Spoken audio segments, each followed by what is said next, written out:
每位父母在抚育孩子的道路上都走过了一段充满挑战的心灵之旅。孩子还小时，怕他长不大，长大了又怕不务正业。教养孩子究竟有没有什么好方法呢？让我们一同聆听金菩提宗师的讲解。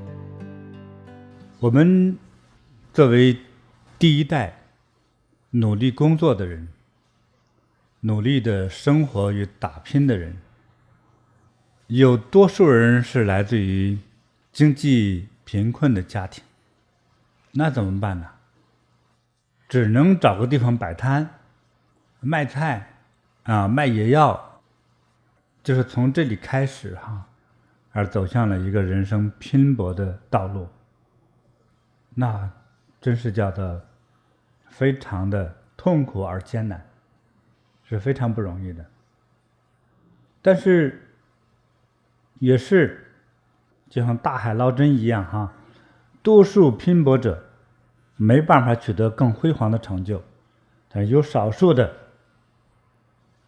就是前世功德丰厚的人到最终呢取得了更大的成就那么聚集了更大的财富真是人生辉煌。但是这样事情又来了，发现拼搏努力的工作赚钱，孩子不像做父母的那样的认真工作，那样的艰苦节约，是不是每一个部分都比父母都要弱很多。这个时候就出现了个问题这个危机感叫做富不过三代。这个魔咒其实道理特别简单，就是我们拼搏的原因呢，是因为没有出路，找不到工作甚至找不到对象谁都瞧不起你，甚至自己都瞧不起自己。所以他们的努力是因为来自于贫穷。可是他的儿子读书成绩如何呢？就不读老师说学数学他也弹钢琴，老师说弹钢琴他也学数学，哇，气死你！为什么这样呢？家庭经济条件比较优越，孩子就说了，拼命读书最终就是为了好工作多赚钱，咱们家有这么多钱，我干嘛那么辛苦呀？所以儿女不努力是因为你的经济状况太好。还有呢，这个父母亲穷怕了，一旦有机会赚钱他们就一心一意去工作赚钱，顾不上去为儿女付出那么多的时间去陪伴他关心他的学业。等他明白儿子这种状况之后已经晚了。所以我调查过很多位这个我想着如果能够我们有机会带着儿女你儿子也好孙子也好，其实我的感觉就是不要说我一加持立刻哇智慧无边就可以腾飞起来那也是神话这就叫教养。这个教养的方法呢，不要下暴雨。有没有人当过农民或者懂得一些农业记得下暴雨的时候那个土地是浇不透的，反而是那个春天那个毛毛细雨下3天能够渗进去甚至是1尺甚至1米深，它反而对土地更滋养更滋润。那个狂风暴雨来的时候呢，那个土呢外面湿了，里面还是硬疙瘩，还是白心所以狂风乱大的这种下雨没有润泽感觉。那怎么办呢？经常的轻微的或者不经意的给孩子传达着什么样的讯息？我说的传达的是那种善良的慈悲的那种讯息，还有育人为善的那种讯息所以叫做春雨润物细无声才能够让这个土地得到真正的这个滋养与灌溉那这个植物呢才能够更加均衡的旺盛的生长。所以能够家长带孩子，无论我们家庭的经济状况如何，如果有这样的智慧就是带着孩子去做一些慈善或者善良的行为，无论他懂不懂事，越不懂事的时候做就越好。我们其实想让我们的子女能够将来有出息的话，你呢要学会潜移默化的，不要绝对逼迫式的让他跟你一起做你信仰的事情。做信仰的事，想带孩子说这是好的，一定要压着他来，不要这么做。要学会温和的方法，要学会潜移默化的方法让孩子呢开始做一些慈善的、善良的、帮助人的、利于社会的这种好事。比如说现在世界各国都倡导环保，是吧？比如说我们喝的这个水瓶子，那你带着它来你看这样多好啊！你看这个环保这个问题这个一个瓶子扔到这个野外的话100年都融化不了慢慢世界上全是塑料了，连土地都没有了。其实他们懂得的，因为老师都教你带他一次去把这个塑料瓶去扔进回收塑料瓶的那个桶里去，他觉得我以为是多难的事情，原来是这么容易随手就能做的一件善事，他就开始不怕做善事。这个可以所以在国外还有小孩说，我帮助一些穷苦的人搭个临时的房。有一个西方人，一个老外，他挺好的，我看也像是个美国还是加拿大的。他发现呢，他的后街上一直有一个男的流浪汉。等他也给那个人聊过天，问了一下之后，说这个人确实因为身体的问题，再加上智力的问题，失业了，确实无家可归。那个人呢，就挤在他们家放垃圾桶的围墙后头有个垃圾桶的一个槽，一个凹槽的一个木板墙的那个地方，就窝在那儿来避个风雨。这个人很善心，他呢本身也是个木工，他算计了一下他家后院那个感觉，他就去买了很多木头板子，他也会做嘛，他也为这个流浪汉在那地方搭了一间小屋，也等于是他们家延续的一个像一个放杂物屋，但是做得很好。冬天那个冷风吹不进来，对不对？他都做到了，甚至还里头放个电风扇。事情不大，让我看了非常感动所以就在我们这个培养自己、培养孩子为了让他学好的话，你要去带着孩子做。那这位木匠的父亲在做这件事情的时候，带着他2个孩子一起来做。后来他们的孩子就不会拿那个零花钱乱买一些不必要的那些食物和玩具了。所以他在过生日的时候，爸爸说买个大蛋糕吧，他说不用了能不能省下点钱来多帮一个人呢？他就这样子，那么买蛋糕的这个钱多买几个不同的这个汉堡或者做出那个汉堡的东西去发给那些流浪汉。那么这个好处是什么呢？其实给孩子这个心中埋下一个慈善的一个种子。但是这个种子呢，在你大脑之中就是一个印象，一个图片的印象。你知道它有多大的作用吗？比如说有交通事故要发生的时候，就是你在帮人做慈善的这一刹那间的善意而引发的那个功德，就是车毁人没事儿。你说车毁人撞病撞残不会，就是因为你做一件善事而引发的功德。做一件恶事引发的灾难，都是记住一个数学题就1乘1万。做了一件小的坏事，当回报给你的时候，就可能是灭顶之灾。当做了一件很小的善事，带给你的回报呢，就起死回生，是这样的。那么带孩子做更多的好事善事之后呢，孩子他的表现是叫自动的避开了一些坏人、坏朋友，还有恶习，他自动不沾，叫自动不沾，是他的理智。其实这个他所谓自动不沾坏事的这个行为，还有佛菩萨的护佑，是这样。只是他没有感觉佛菩萨护佑，他觉得是我自己就明白，不能和这个坏人交朋友。其实都是得到的佛菩萨启发。所以呢，带孩子做这些好事善事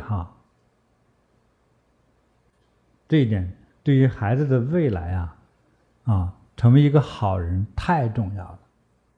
师父好，我这里有一个就是台湾的石原阿嬷的故事，想要跟师父分享。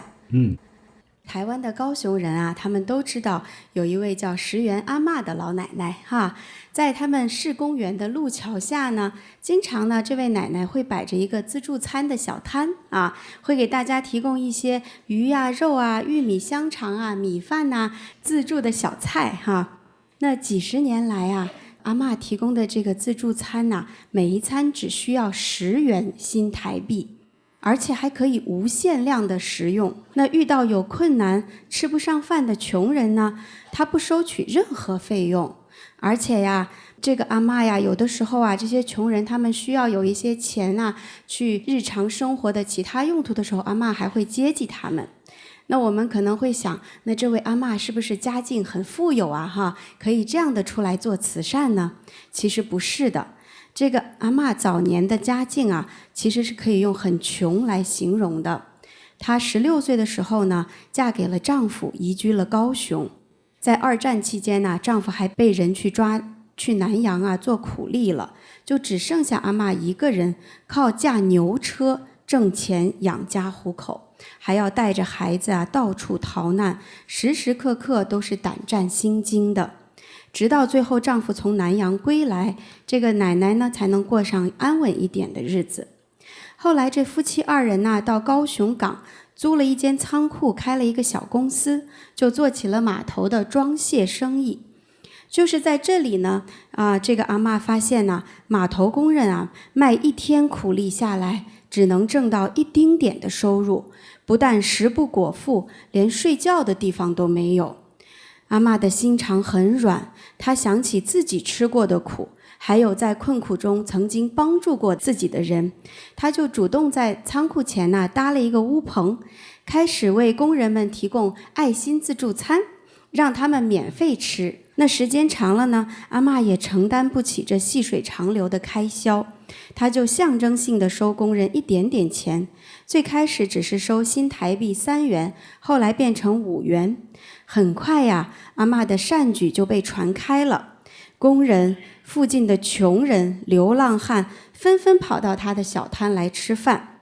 那一天前来吃饭的人数呢，都不少于200人呢。阿嬷呢，女儿叫庄玉芝她也和妈妈一起卖免费的自助餐，卖了有8年多。这孩子小的时候呢，心里还有过疑惑，就问妈妈说，为什么我们要赔本做这件事情呢？阿嬷呢就告诉他说，傻孩子我们能够有办法有能力帮助别人，这样才会更好那多年后随着物价上涨，在工人们一再的要求下，阿嬷才提高了每一顿饭的餐钱到新台币10元。但是从那以后呢，她坚决不再涨价了。看着大家吃得饱饱的，阿嬷心里感到很高兴。阿嬷有空就去捡回收来卖钱补贴。她去捡木柴当柴烧，事必躬亲，全年几乎都没有休息过。有一次呢，他的大儿子在雨天的时候劝妈妈说，哎呀，今天下这么大的雨，就不要出去卖了吧。阿嬷小声地对儿子说，我不去卖，工人们去哪里吃饭呢？这些年阿嬷不仅仅做饭，码头工人没钱结婚，阿嬷也自费帮着筹办。阿嬷做这件事情一共做了50多年。后来阿嬷的长子事业有成，就贴钱让老人家继续做善事。阿嬷一直这样相信，布施的人有福，行善的人快乐。2015年，阿嬷过世了，享年96岁。她的告别仪式有3000多人来到现场，会场外的花篮摆了超过100公尺。从来没有一位平凡百姓的葬礼会有这么多人前来送行。阿嬷的子女虽然在早些年经历了苦日子，但是后来个个都很有出息。他的大儿子事业成功，在澎湖创立了一个集团，开了好几家的酒店饭店。他的二儿子也是台湾山难救助协会的副理事长。他其他的孩子们有开旅行社的，有开船运公司的，但他们都有一个共同的特点，就是在阿嬷的言传身教下都很有善心，从不忘做善事，经常在澎湖当地赈济粮食，给低收入的人们发放慰问金，给贫困学生发放奖学金，还专门成立了庄珠育女慈善会，希望能够延续母亲的善良与爱。这就是石原阿嬷的故事。真好，真的很让人感动。对，但是持续这个50年，他几乎是赔钱做的这个生意。其实他不是在做生意，他在可怜那些劳苦大众哈。接济别人了都相。我算了一下，这个10块钱台币是美金3毛钱，真的是可亲可敬啊，了不起的人。他的子女哈，抽空呢就和老妈妈一起呢，就是来帮着做饭，照顾那些穷人们哈，来在他这吃饭。你想帮着端饭、洗饭、煮饭，他都需要人呢来帮忙啊。所以这叫言传身教。所以呢，孩子们都一个一个的很争气，很厉害，都很能做事业，对不对？奶奶还有一个非常让我觉得很动容的这样一个心态，就是她为什么还要象征性的收一点点呢？她是为了让别人吃饭的工人啊，还是有尊严，有尊严。对，你看，这是我买的饭，这就是真正的大慈大悲。所以使我想到哈，就是大象无形，大因牺牲哈。对，真正的这个大慈善呢，是他并不说我在慈善啊，真是了不起。从我们佛教来说，这是真正的人间菩萨，是了不起真的。这故事真的很精彩啊。那我呢也顺便的帮着讲一个，就是丘吉尔与一位科学家弗莱明的故事。在英国很多年前，就在这个乡下，有位老佛朗明，就是后来科学家佛朗明的父亲。老佛朗明呢，这老先生呢正在农田干活，干着活呢，突然听到旁边有人呼救的声音，啊，救命啊，救命啊！一个小孩在喊，这老先生赶快找呼救声音在哪里，就看到一个小孩掉进这个农田的那个灌水池嘛，那个水池子里去了。如果我也不管的话，小孩能淹死在里头，因为越往下踩的话，泥巴能把这个脚给旋住，他就爬不上来，小孩就给水给淹死他。这老先生二话不说跳进去，就把小孩给救出来了。等救完了之后，一看没事啊，反正也没有真受伤哈。很快，这小孩的这个父亲呢，就赶着一辆豪华的马车，这个名字叫老丘吉尔。后来2战时期，英国的首相丘吉尔先生那是世界名人，非常聪明智慧的人，也为世界和平做出贡献的人正是他的父亲。得救的小孩呢，正是丘吉尔小时候。弗莱明家呢经济状况差一些，丘吉尔家虽然也是在乡下，但是他是个真正的贵族，他们家比较有钱，所以他家的马车呢都是很豪华的。所以丘吉尔就给这个弗莱明说，你救了我儿子的命你说你需要多少钱吧，我给你说，我也表示我的心意。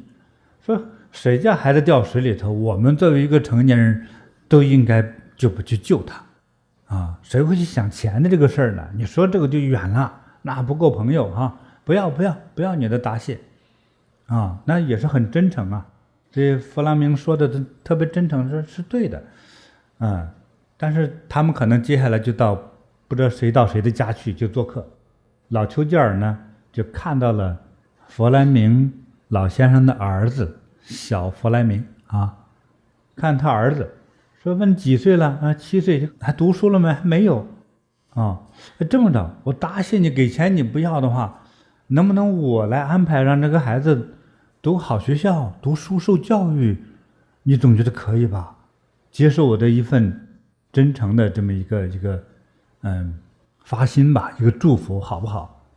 弗莱明也觉得是啊，其实人类就是让小孩也长出息哈。首先得到一个好的优秀的教育的话，孩子将来哈，第一个有一技之长，第二个知书达理，那确实是好事儿。但是我确实付不出更多学费到什么城市中好的学校去读书了啊。他觉得这个邀请，他觉得还真挺吸引我的，说那我可以接受啊，让孩子得到教育的话啊，他成为有用之才啊。行了，那你别管了啊，老丘吉尔就安排给他上了好学校。这个孩子呢，弗莱明呢也很聪明，又很认真用功哈，所以呢很快从小学到中学一直考到大学啊，最后上的是医学院。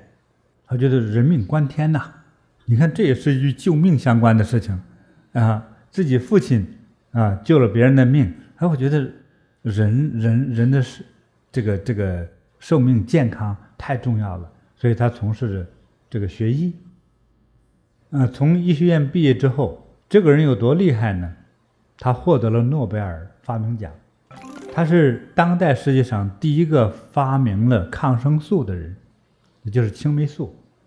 我相信几乎每个人都打过这个针，青霉素，它是消炎药，是吧？很神圣、很有效的个消炎药。在这个过去贫苦的时代，你没有钱或者没有发明这个青霉素的这个时候哈，这个炎症啊是要命的第一杀手。所以杀人的不是癌症，是炎症。到今天有一些贫穷的国家，很多人死于拉痢疾啊，什么肠炎，还是这样的肠炎胃炎，就是炎症类的，知道了哈。所以这个青霉素的重要性大家都知道了哈，每个人都吃过或者使用过弗莱明发明的这个青霉素，伟大吧哈。你看看这个奇迹的故事。那么可是丘吉尔呢，后来在这个正好二战这个时期，他成了英国首相。丘吉尔做首相之后呢，有一次访问非洲，这个非洲的各种的经济条件、卫生条件差一些，就感染了肺炎，也是二战时期啊。所以他那个青霉素呢，刚发明出来不久，市面上很多时候还买不到，供应不到，得肺炎了接下来就是很严重，小命不保。弗莱明亲自带着药去看他，就在非洲给他治好了给丘吉尔治好了之后，丘吉尔感谢你啊，你看你救了我的命啊那弗莱明怎么说啊？是你看那个要不是你爸爸出钱让我读书的话，我哪有今天能救你的机会呢？对不对？你看彼此之间的这样的一份爱心你看彼此最后都救命所以你看成就了两位伟人的这一个辉煌的一生他们的辉煌的成就都是来自于一次小小的善举。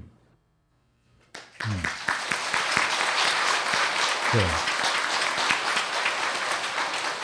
而这种故事呢，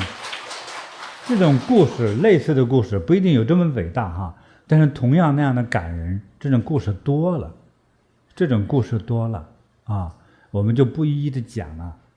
那今天我们在学佛，你在跟我学佛学禅，像在《地藏经》中就讲的，如果你来供奉或者是在你家里放着《地藏经》，或者塑造《地藏菩萨的像，哇，你这是能消无数劫。劫是什么概念呢？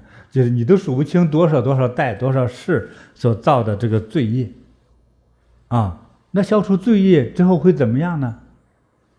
事事如意呀！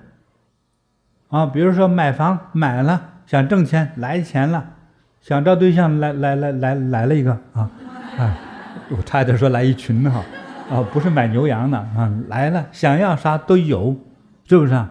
成为一个就是心想事成、吉祥如意的人生，这多好啊！相对有点不幸的呢，就是要啥没啥，要钱没钱，要结婚找不着对象，是吧？要想买房没钱，所以说有钱选不到好地方，这是另外一个问题。只要有钱心里还是踏实的，对不对？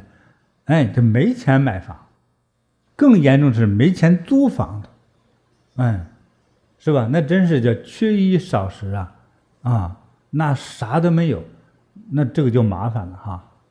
对，所以跟我来学习呢，我说佛法呢，其实先能够让我们生活变得更充实，更有生活的智慧和哲理啊。所以佛法呢，应该说能让我们生活得更好。其实其中你就在其中去感悟啊，会不懂事的人会攻击我说佛法是觉悟的，那佛法不是生活的。我说如果人的觉悟，无论觉悟之前还是觉悟之后，如果脱离了生活，他就变成鬼了。你们想想是这个道理吗？你说有一个老头一直是个坏蛋，临死说我觉悟了，一觉悟哐当咽气走了，这你觉得他是觉悟了吗？保证没有，他临死还在骗我们，知道吗？这没有觉悟哈。所以呢，真正觉悟呢，其实就是让你能够生活得更好。但是生活得更好，那个觉悟与不觉悟的那个差异在哪里呢？觉悟的人是总想到你需要什么帮助，你冷吗？你饿吗？我能帮你做点什么？那没觉悟的人呢，就说我饿了，给我吃的，我缺钱，你得帮我啊。尤其你们村里头有个富的，有时候你实在忍不住了，就是说你既然咱们一个村的，你都富了，对不对？你应该给我点钱。那凭啥给你点钱呢？说因为咱们是同乡，这根本就不是要钱的道理，对不对？所以呢，真正学佛觉悟的人哈，而是在于是有个叫利他心，就是我能帮你做点什么。如果你去过一些稍微好一点的酒店，就住宿的地方，甚至是有些比较好的吃饭的地方，那些服务员都是这么问你啊。在韩国也是一样，有时候你在那吃饭，压下铃咣当咣当一响，那服务员我们听不懂嘛，大概意思就是说需要什么帮助啊？那我们过去呢，你一敲桌子来了说你想干啥？想打架吗？哈，都是这样。说我就需要一个馒头，你那么胖了，你还吃那么多干啥？你不知道我正在忙吗？就最终是你不知道我正在忙吗？还说你找人帮忙的时候，你不会看看我的脸色吗？我正在发火，知道吗？对，都是我啊。甚至如果说是夫妻俩，比如说老公老婆都特别自私，老婆呢特别怕冷，总希望呢冬天的时候这个温度调高一点，老公呢火力旺，说总觉得热，说我一超过零上16度我就受不了，太热了。老婆说如果低于25度我也受不了，睡不着觉。男的说调冷一点，女的说调热一点，如果是你该怎么办？如果一个人能够有一点体谅他人的心的话，那你想我们的人际关系会怎么样呢？你有想到对方的利益吗？想到对方的感受吗？你是女的，老公冷不冷？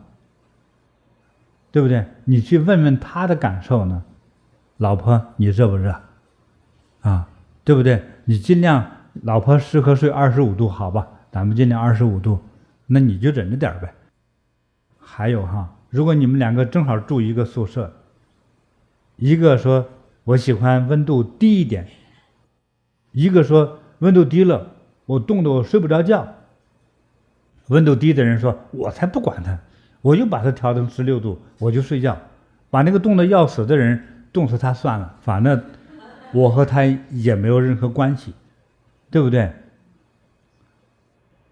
换个角度说，如果那个人是你妈，你怎么样？还有如果那个人是你女儿呢？还有说我不认识他，如果那个人是个隐形的富婆呢？你是不是就会改变你的做法呢？当然也不要贪图说，万一对方是个富婆，说看他刷牙那牙根都刷不干净，不可能是富婆，对不对？穿的一身是不是他根本没有什么名牌，他不可能是富人，那我们就不要用爱心去关心对方吗？我也经常讲中国古代的故事，有一位中国历史上所有军事家都一提到他的名字，心中立刻给他敬礼的一个人，中国的真正超级战神的人物，叫韩信。这个事我也特别佩服。从一个将军来说，从他的将军这个职业来说，我是佩服的。韩信当年他们家族之前是贵族，那么到后来慢慢谁家都有家庭都起起落落嘛那么他长大的过程之中家里几乎没怎么钱了，钱都花光了。当然不是他花光的，他的上辈人花光的。那到他那一步的时候，所以他的饮食怎么解决呢？是靠别人给他斋寄一点食物，是这样。他们村子里头大家又讨厌他，说又懒又笨又呆还又傻还不懂礼貌，一个小混蛋。你说农活这有的是农地，你不种，你还以为你是真的贵族吗？你都不干活。你看农民就要骂他不干活。富人呢，你已经是穷人了，你不干活所以你挨饿活该，所以我也不给你钱，我也不给你饭。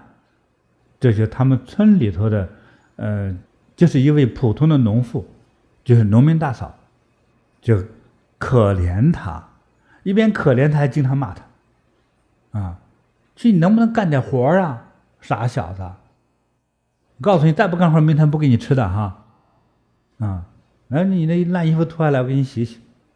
但是韩信这个10几岁的时候，他的智商其实远远超过我们所有的正常人。他就一下谢谢大嫂大婶反正阿姨叫了很多好听的。等吃完饭碗都不洗，就在那又开始读书。读什么书呢？兵法。但是后来韩信他遇到了他的主人，给他了几千人，打了3年仗，他有了60万大军。但是帮他这位大嫂也没有想到韩信将来成为这样一个，在历史上都能够所有知道他的人从他的战争能力来说的话，没人不佩服他。这样一个中国历史上留下重重一笔的一位大将军。所以韩信叫做重金感谢曾经养育过他那位大嫂，让他成为他能做到的最富的人。比如说给他1万两黄金，农民连金子都没见过，给他1万两黄金，这个人可以买叫万亩良田用人几百，就是成为这样一种超级富婆。所以帮人不图回报，而是你的善心的自动的一种表达。所以将这个慈悲的善念和自己的生命灵魂融为一体不要成为一个狡猾的人。说我要帮他的时候，看他是不是个富人看他是不是他爸是有权力的人。一个老人要摔倒，你要帮他的时候，说看他穿的是不是名牌，看他穿着打扮是不是一个官员。不要这么看那你想，如果是你的亲人呢，你帮不帮啊？哎，这才是真正的爱心啊！我的深刻的体会就是人自私啊，人就变小了，就慢慢成为自私的人，就成为了小人，叫处处斤斤计较。小人交朋友的时候啊，处处精于算计。比如上次我儿子结婚，他给我30块钱的红包好吧，下一次他女儿出嫁，我给他31块，算计的特别精啊，开车还得算着我的汽油费呢，特别精于算计，也叫斤斤计较，就小人，他们不会飞黄腾达，不会成为真正的巨富因为心中的格局和生命中的承受力是小的。但是呢，我们在生活中处处能够去关照他人的感受与利益的话对不对？就像我刚才讲到的说，你饿不饿？你冷不冷？我能为你做什么？这不光是说话，是这种思维方式。真为别人去着想的时候，那你想，我们的人际关系会不会改变？夫妻会不会和睦？谈对象能不能成功？很容易，谁都喜欢说，你看你又照顾我，又赞美我，你看咱们吃饭的时候都是你掏钱，很多时候就你看这个细节的行为就会招人喜欢。总有一方要奉献，对不对？所以奉献的过程其实如果你真有那份情感，如果你还有一份说我不认识他，我凭什么照顾他，也就是如果你心中真有那份慈悲的话呢，你奉献是快乐的，但是忍受是有点苦，但是你的快乐正是在这个忍受痛苦的过程中才体会到一边苦而一边乐，这种感觉也是一种法喜，这正是积功累德的好机会。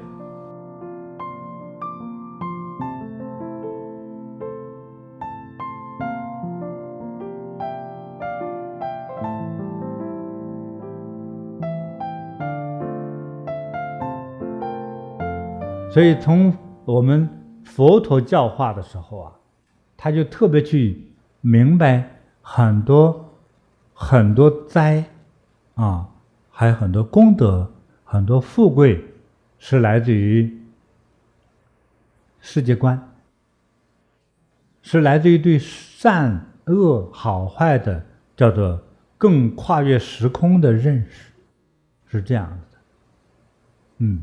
所以佛才说第一个我们要懂得因和果。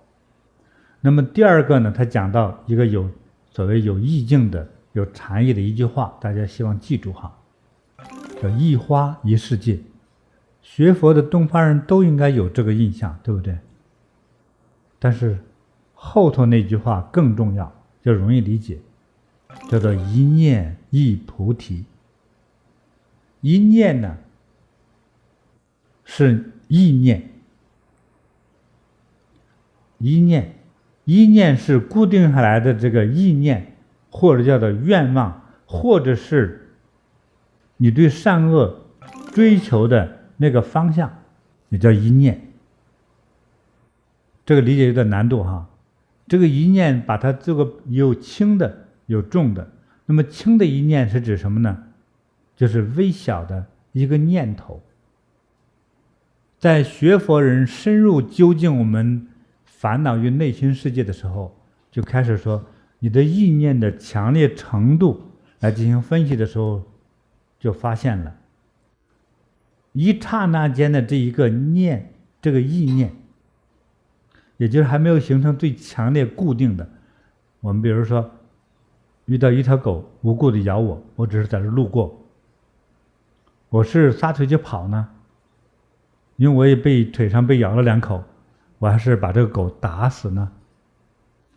这个时候这个一念特别重要，一念说我打死它，把狗打死了。如果狗确实咬了你，你打死它的狗，它的主人会不会放过你呢？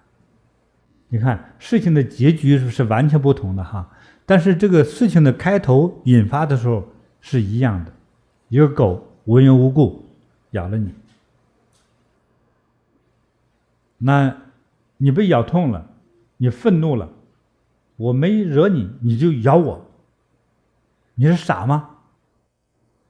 你是个流氓狗吗？我打死你，是吧？有这个意念啊，我们产生攻击型的意念产生，我觉得是随机的，是不是啊？随时我们就产生了。有人脑子不如手快啊，就是这样拿棍子就打，把狗给打死了。这时候狗主人跑出来，说谁打死我家的狗？他家的狗咬人嘛，狗主人没看见，但他这时候看见的是狗躺在地上流血在蹬腿要死了，狗主人就火了，顺手抄了一把菜刀，谁打死我家的狗？你看人命就要发生了，是不是啊？就是人命不发生，我相信麻烦就来了。那这个时候善良一点的人呢，我被咬呢，可能前世我咬过他。你是这么想的，不管你前世人是也好，狗也好，一般人就是说前世我是狗吗？不是，就是今世你有吃过狗肉吗？如果你吃的狗肉正好是他爸他妈呢，他爷爷呢，所以这个时候咬你一口算啥？你把人的命都给害了，吃人家的肉，人家在你腿上咬了2口而已。应该你这时候拍拍屁股就走人，赚了，是不是啊？我要了他的命，他咬我2口，是不是啊？你应该在狗不追你的情况下，你赶快就撤退就行了，对不对？不就没事了吗？所以你看这个一念多重要呢。所以我现在讲的这一念是善良慈悲的一念。这个善良慈悲，这一个儿童一个少年他没有的。就像有人问老子，中国那个哲学的鼻祖哈，一位这个当时那个早期中国朝廷中一位高官哈，问老子，你是一个非常博学智慧的老人家哈，我呢作为后辈向你请教，能够嘱咐一些，说你要问啥呀？就问什么是道？他就说道可道，名可名，但其实是没有，它是很难说他讲到是这样的一种哲学概念，这里面在阐述着就是你意念中对一个事物的决定，这一个决定而影响到你的所有的人生，你的世界观，你为人的标准，你教育孩子的标准，就是你的人生观价值观，它是没有一种绝对化和统一化的或者计量化的，都没有。对世间根本的道理是每个人有自己的评判，就是杀猪的对道有杀猪的评判，他是说反正世界上有人需要杀猪，你们要吃猪肉我就杀猪，反正从事别的我也不会呀，对不对？警察说世界上这么多坏人，我不当警察，世界一定混乱。所以每个人对道有自己的看法，而且到每个人生的阶段、年龄阶段，还有身份职位的变化，这些变化他对这个道都有了不同的看法。因此我们人生的好坏的决定是由你自己的意念和对世界认识的价值观来决定的。所以没有真正善恶好坏的绝对性来看待这个世界。请问大家哈，这个世界上道中，也就是这个修道的道，道中是否含有恶或者叫邪恶？我的回答是有。请问其中有没有善良的善？有没有好坏的好？有没有坏蛋的坏？请问什么是好？我告诉你吧，没有一个东西叫好，只是你自己此刻高兴，满足你此刻的感觉就叫好。道可道非常道是不好说呀，没有一种标准呐。道和名有什么关系？所有的事物都有个名字，有个概念，对不对啊？这名啊都是胡扯，它只是个记号，没有绝对的真实意义。人心呢是捉摸不定的，啊，像那首歌像云像雾又像雨，是不是啊？根本不靠谱，这叫没有一种准则。我让你认识事物的本性哈，善恶是自己造的。不知道什么是绝对的善和恶，那我提醒你的是，请你选择善吧。那善就是我一切为了你好，所以呢，你冷不冷？说冷，那我就把空调调高一点，暖气开暖一点。饿不饿？饿，好吧，我帮你弄饭吃。而为他人多做一些事情，为他人着想，那这样的道是什么道呢？是吉祥之道。虽然不叫好坏哈，至少叫对你来说是吉祥的，因为你利益了他人，你们同住一个屋，无论你是什么样的关系，你以他的比如说冷气暖气的这个温度为标准的时候，对方会不会喜欢你啊？你看你交到好朋友了，说万一对方是个贵人呢，那你就可能会有找到好工作找到好对象的更好的机会了，对不对？俗话说多个朋友多条路呀，知道吗？多个仇人多堵墙那就坏了啊。所以呢，我们想让我们与这个社会关系中能够融合到一起的话，所以用这样的选择善的这样的意念，选择善的为人的一种准则，其实带给你自己更多的利益，但是同时利益自己的时候，其实更多的是利益给了别人，因为你平时着想就不光想自己。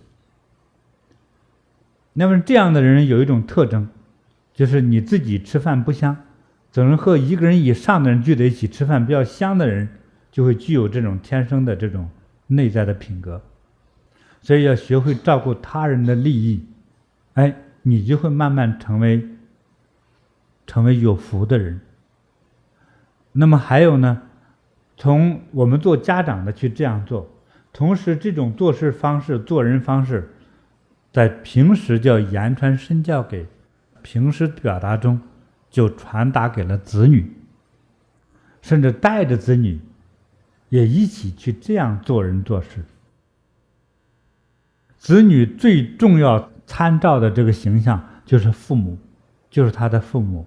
所以你的做事行为接人待物，你的孩子都学到手了。所以要让孩子有一个美好的未来所以我们要选择慈善的善念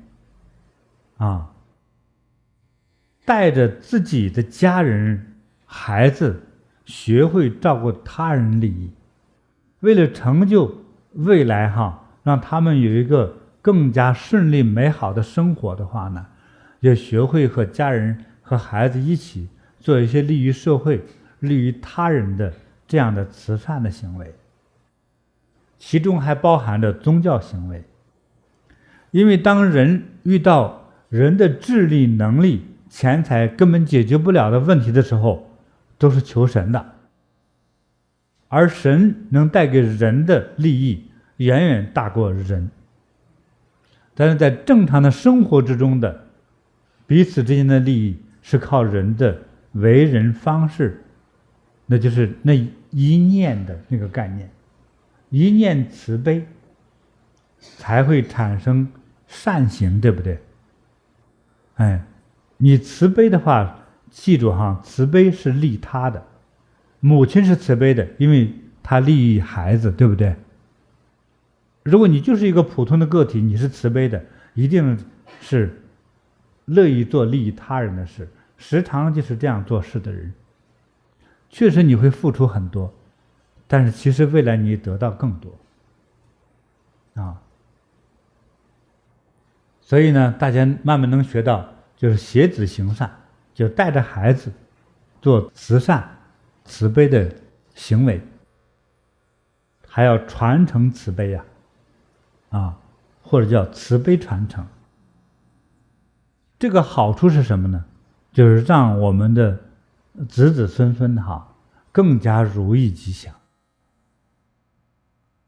因为很多的做父母的，等孩子从出生到长大，小时候怕他有病长不大，怕他长不大，等长大了之后怕他不务正业，不学好，所以长大之后再教管他就晚了，就来不及了。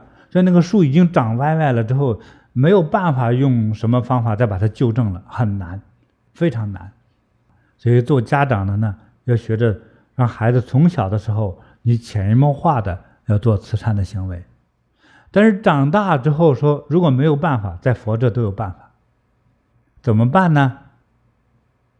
点灯、上香、叩头、礼拜、供养、布施还跟我来学习，学禅，学做人，你的孩子就有救了。你说他都30几、40了，70也没关系人凡是花钱解决不了的问题，就求神求佛吧我相信是可以解决的，就是你的心也没有到那里。要是光求佛的话，为什么我还讲前面这些方法呢？就是让你的孩子变成一种他自觉的成为慈悲的人、善良的人、利益众生的人，你的孩子就有出息了。你看台湾那位老人家，对不对？他几个孩子每一个都是走正道、做大事业的，反而是一个大利益众生的人，将来他们自己还能成就一番伟业。这就是我们一个很好的典范希望你能够听得懂，还要照着做。好，今天就讲到这儿，谢谢大家。感恩师父。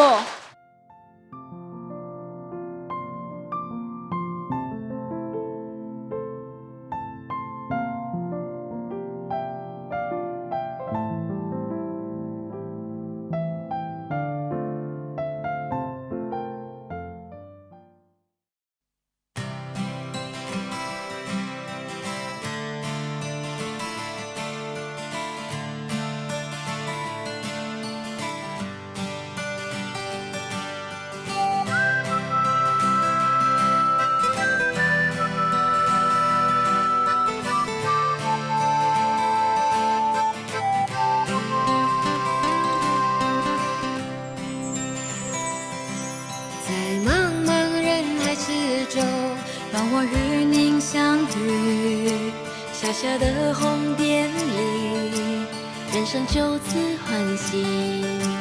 我快乐了，我健康了，我幸福了，我美丽了。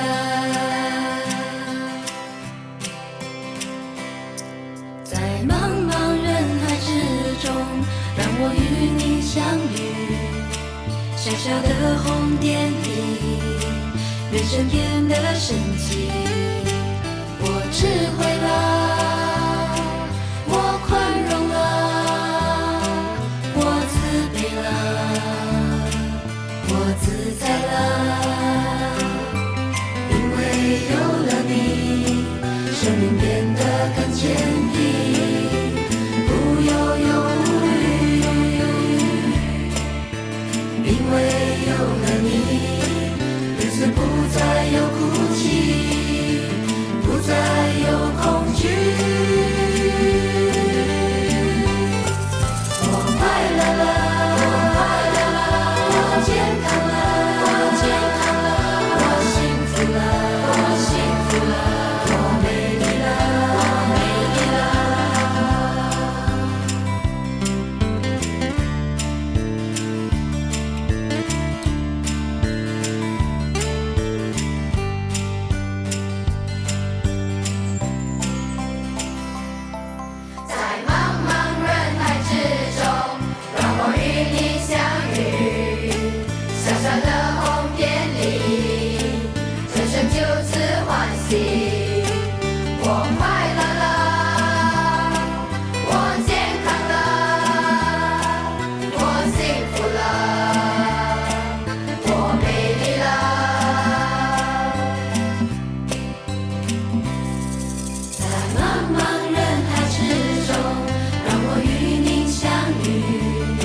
小小的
我与您相遇，小小的红点里，人生就此欢喜。我快乐了，我健康了，我幸福了，我美丽了。